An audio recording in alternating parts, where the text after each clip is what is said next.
Hello and welcome back to the little craft house. This is my craft room. It's looking pretty messy. I did a small tidy up at the end of last year after that whole busy Christmas rush, but it is now 2025, a new year. We have a full year of, well, hopefully a full year of making and creating ahead of us. So it is time for me to get this craft room sorted out, tidied up. I need to do a restock of all of my findings, and I have some new products and things as well that I'm going to be using in my craft room. So I thought I would bring you guys along with me on this journey as I get myself all sorted out and organized. Okay, so on my desk here I have this pegboard and it has all of my polymer clay shape cutters. I do need to sort those all back out into a reasonable order because they're just kind of chucked up. The ones that I use the most I've just pushed to the front, and other ones have gone to the back. I need to sort these all out so that they are in shape order of some sort, so it just makes it a little bit easier for finding when I need them. Over here I also have my larger shape cutters, and I have some packs of glue as well as some charms and other things there. Leaving that for now. We will deal with that later. That's quite a big job because I've got things to add to it. But what we're going to start working on are these drawers here. So these drawers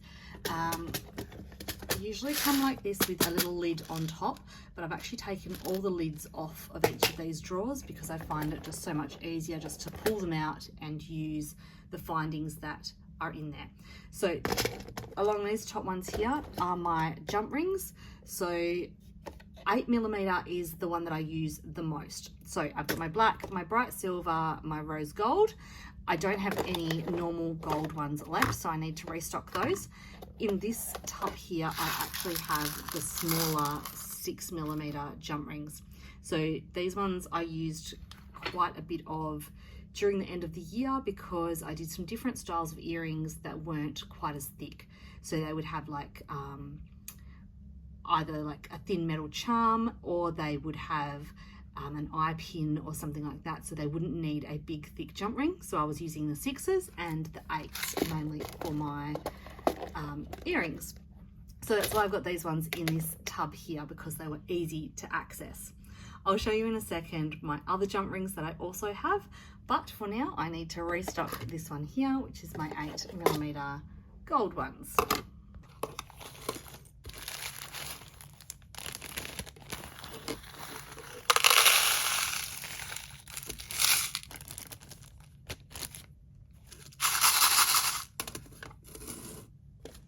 So I'm also going to restock the 8mm black jump rings as well, because they got hammered quite a bit at the end of last year. So these are the stacks of my lesser used jump rings. This container here has all the 6mm, so they're the smaller sized jump ring in them. Quite a bit smaller than the 8mm that we just used.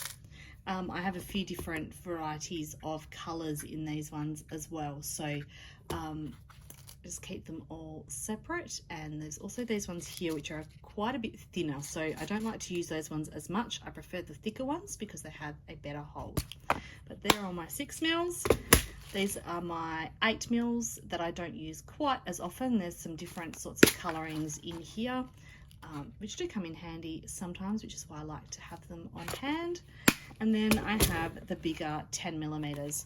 So I don't use these ones very much at all, but sometimes my clay or my resin pieces can be quite a bit thicker, so that's when you do need the larger sized jump ring.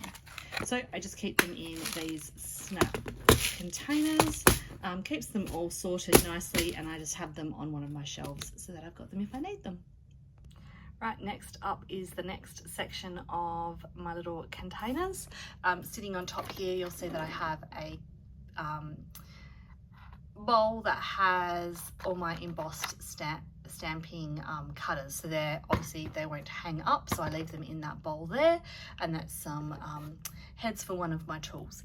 But the next section that we're restocking is here, which is my earring posts as well as my head pins. So the posts are what I use to glue onto the back to make my earrings. They're the bits that go through your ears. These are 6mm. These are 8mm. Literally have nothing left.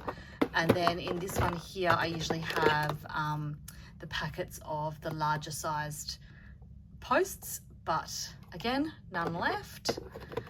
And then of course, importantly, is the backings. So I've got a bag of some random ones in here as well as a few left.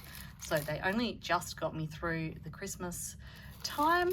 I got very, very low on my earring backings. So time to restock these ones.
I thought I'd also just quickly explain the difference between the earring post sizing. So the sizing that I mentioned, whether it be 8mm or 6mm, is referring to the pad size. So this one here is an 8mm pad size. See that there? And this one is a 6mm. So when choosing which earring backing to use, you want to pick the one that will fit the best onto the piece you are gluing it onto. So that one fits nicely with a slight gap around. And if I chose that one, that would also fit, but it is quite tight against where the hole is and the top. So for this piece here, I would probably have chosen the 6mm to glue on. Now I do also have some larger ones. These ones are a 12 and these ones are 10mm. I don't use these ones very often, but I do like to have them on hand. So I will just pop them in these packets into a container onto my shelf.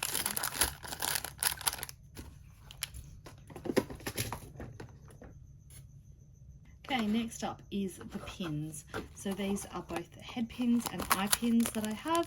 They come in really handy, especially for beadwork, where they have a little flat end for you to thread your pieces onto, or sometimes they have the little loop so that you're able to attach things underneath them as well.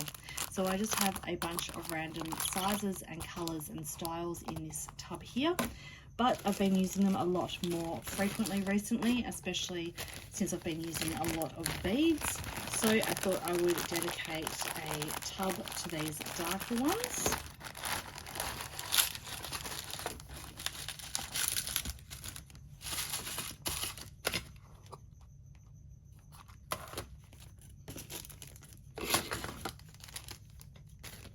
And also these ones.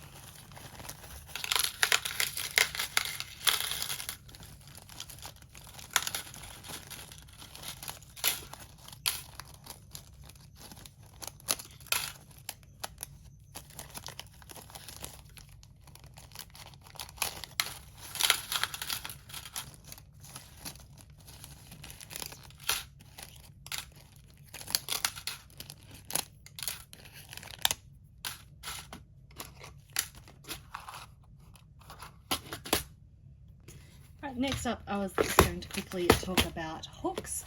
So I have these ones here, which I occasionally use, which are a pad hook, so you can glue your piece onto that pad, and it's a hook, so no need for drilling holes. I've got those ones, and I also have the large loop ones here, which I still need to restock the dark silver. I completely forgot about getting some of those. But these ones are a large loop, so open them similar to a jump ring just by pressing it down and opening sideways, threading your piece on and then closing it up, and then you have a really simple hook. So nice and easy. Okay, and then to go with the hooks, I also like to use just some little rubber backings. These help to hold the earrings onto cards as well as in your ear so they don't fall out. So I've got a container here which just has those little rubber backings on, just the cheaper version. I used to use the more premium style ones on the backs of my earrings as well. I've just put them into a different tub because I don't use those ones anymore. I find these ones are slightly easier to thread on.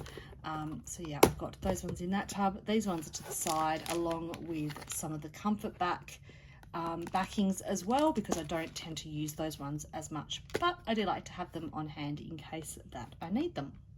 Okay, so you guys will probably know that I own and work in my own craft store where I sell all of these supplies day in, day out. So if you're in Australia and you're looking to restock some of these items, definitely jump over to our website, thelittlecrafthouse.com.au, because that is where I get all of my stock from, is from our shop. You would think that working in the shop, handling this stuff day in, day out, I would remember that I needed, or what I would need at home. I never remember. I am the worst at it, which is why I thought I would get myself organized this year with a nice big restock, and then that way I can just top up through the year. What usually happens, and it's still happening kind of with those like large loop earrings, I forget that I need them and I go to grab them to use, and then I realize that I don't have them. So I need to be a little bit more organized this year and write myself a list when I realize that I need something. But anyway, that is where I get all my supplies from, is from our shop. And if you live in Perth, you can also come and visit us in store and grab them in person. Right, now on to the next thing. Okay, next up, I thought we would talk about tools. My favorite tools to use. My little container here is getting quite full. I have to lift it up to show you. I've got a few little pots and tubs around the place that have different tools in them, and I like to quite frequently switch them out so that I've got the ones that I'm using the most in this one on my desk within arm's reach. The other ones are up on the top shelf up there, so they're the ones that I don't use quite excuse me, quite as often. Okay, so just to reorganize this one here, I've got a couple of hole punches that I use for punching my cards for my earrings, so I definitely need those within arm's reach. I have 3 pairs of scissors here. I do not need 3 pairs. I actually usually I've got 4 because I have a little black pair. Oh, there they are. I have a little black pair. They are actually my favorite to use. So I'm going to keep the black pair, and no, I'm just going to keep the black pair in this one for now. These ones I'm going to move elsewhere. I also have all of my pliers. So all the, these ones are the flat nosed ones. I actually quite enjoy using the mini versions more. So I've got the flat, I've got the round nose, and I've got that one there, which is round nose. I'm going to keep all of these within arm's reach because I like to just chop and change depending on what I'm opening and doing with the pliers. So they are going to go back into this container. I have a new set of pliers called Looper pliers. These ones are really cool. They cut your wire and loop it at the same time, all in one motion. I'm going to be using these in some upcoming tutorials, so keep your eye out if they interest you, and they will be being added to our online shop very shortly as well, and we have them available in different sizing. So these are a great fun pair to have, so definitely keeping those within arm's reach. Next is all these bits and bobs here. I probably don't need all of them. I've got some pokey tools, which is a sharp tool. I have 1, 2, 3 of the same, so I'm going to kick 2 of those out. I've also got a bunch of dotting tools. So all these tools are mainly for the polymer clay. These ones have the different, let's do that, the different size ball tips on the end for creating textures, indents, shapes and patterns and things on the clay. I might keep those ones in here. There's another one. I've got a couple of texture rollers, so they have the pattern on the roller. You put that on your polymer clay, roll it across, and it leaves the pattern. I only have used these ones for specific projects. So I do have another tub over by my oven, which has some other ones in. So I'm going to move these ones back over there because I don't need to have them on hand right there. They can be over there, that's fine. I've also got some paint brushes here. Going to move them up the top because that's where other paint brushes are, and I don't need them all the time. Same as that little texturing tool. I've got all my other wooden ones stored above as well. I've got a knife. Don't want to cut myself on this one, so make sure that the pointy bit is down. During my claying times, when I do lots of clay over the week, I generally just leave it sitting on the bench because I can see it, I know where it is, and it's less likely to get lost if it's just sitting out on the bench. But yes, I'm going to put this one back in face down so that I don't stab myself, and just grab out all these other little random bits of tools because I'm going to move those as well. And I found another pair of pliers. So pliers I will hang over the edge like so. Let's get rid of those ones.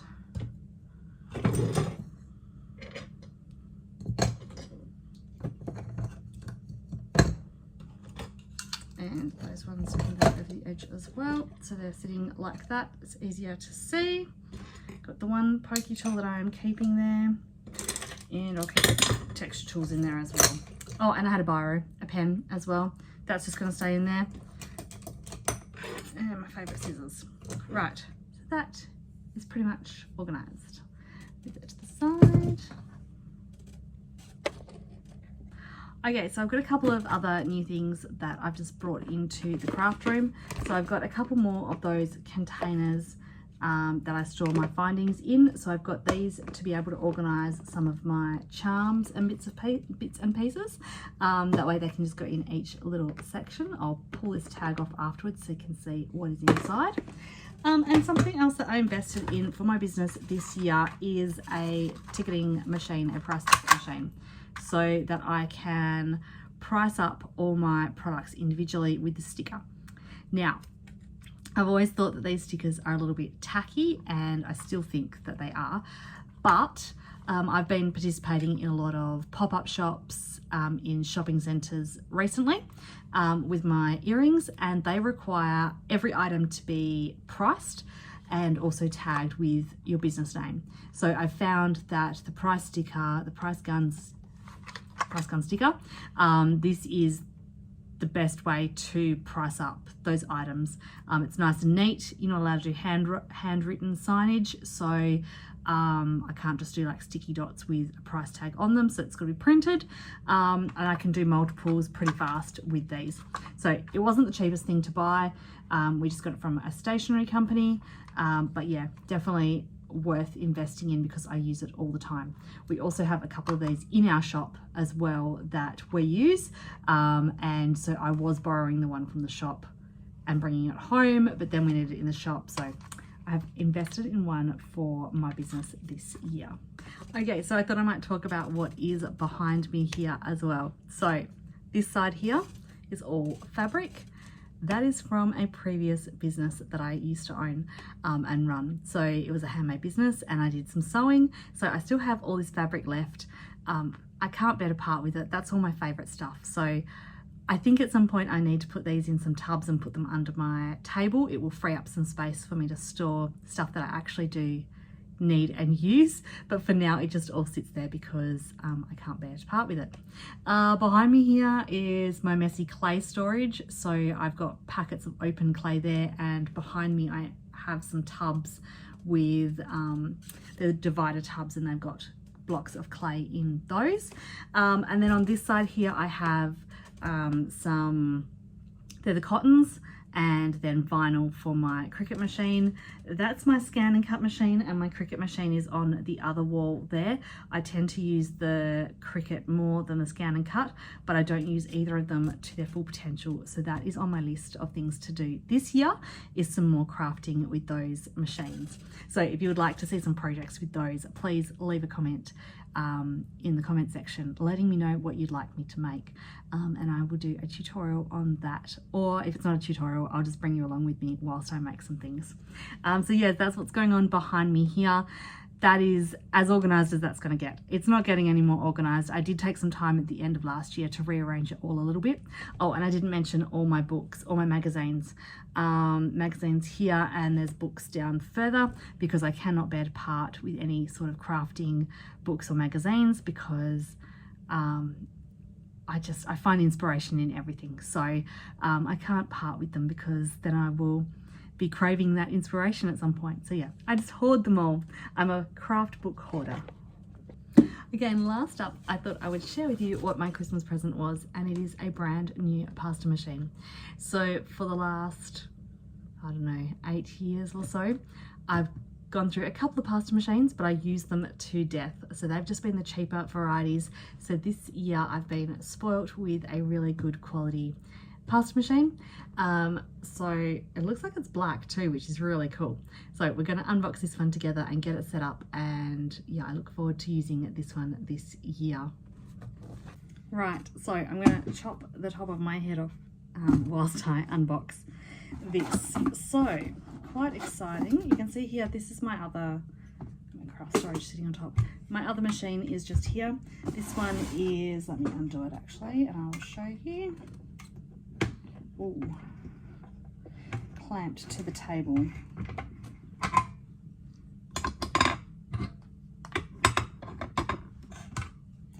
Okay, so this one is my Amico pasta machine for the clay conditioning. I also have a Montmart one, which I kind of switch between the two for no reason other than just sometimes just so I don't have to clean it. I'll put it aside and then switch out to the other one. And I have some little magnets attached to it here, so I must remember to move them across. They come in just handy for a few different things whilst I'm crafting. But yeah, I'm going to move this one to the side. In the meantime, let's get to this bad boy.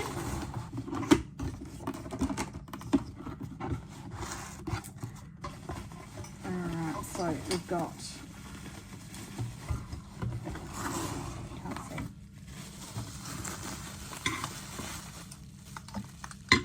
the clamp and handle, just the same as the other one.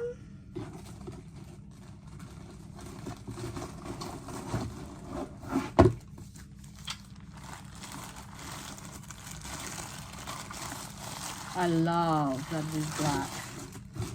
Oh, look at that. That is a sexy machine.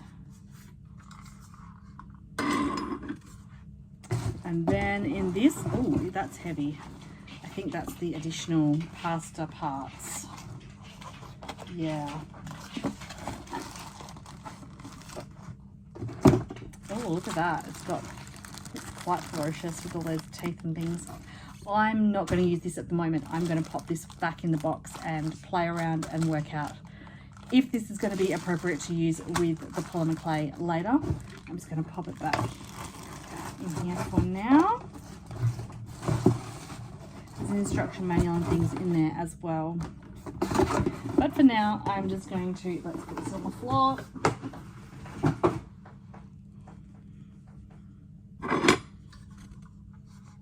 Oh, it's gorgeous. Then I can attach this back to my bench. I better wipe that down first. Actually, where's my wipes?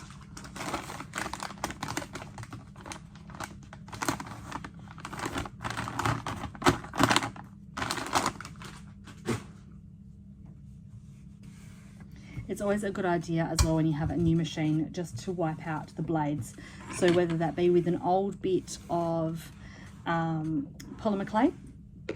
So So whether you use scrap bits of polymer clay, a baby wipe, alcohol wipe, just to wipe over the blades, because quite often new machines have residue left in them, the oil residue from when they have been produced. So you don't want that to go straight onto your nice white piece of clay. So yeah, good idea to give it a bit of a clean out first before using it. So I will do that shortly as well.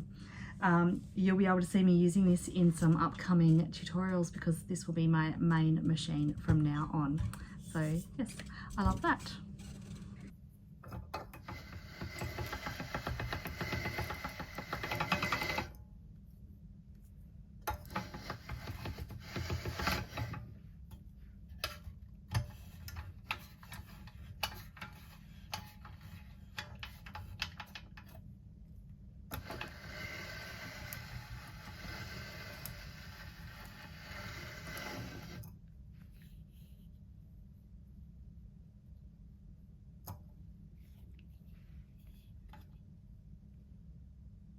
Okay, so I think that actually brings me to the end now of my little restocking video, and just telling you guys a bit about my craft room and what I've got going on in here. So obviously there is still lots for me to organize and get myself ready, but my findings are all restocked. My tools are a little better sorted. And yeah, I think I am definitely ready to get back into making and get back into some tutorials to show you guys for this year. So thanks for joining me today, and I will be back next week with a tutorial.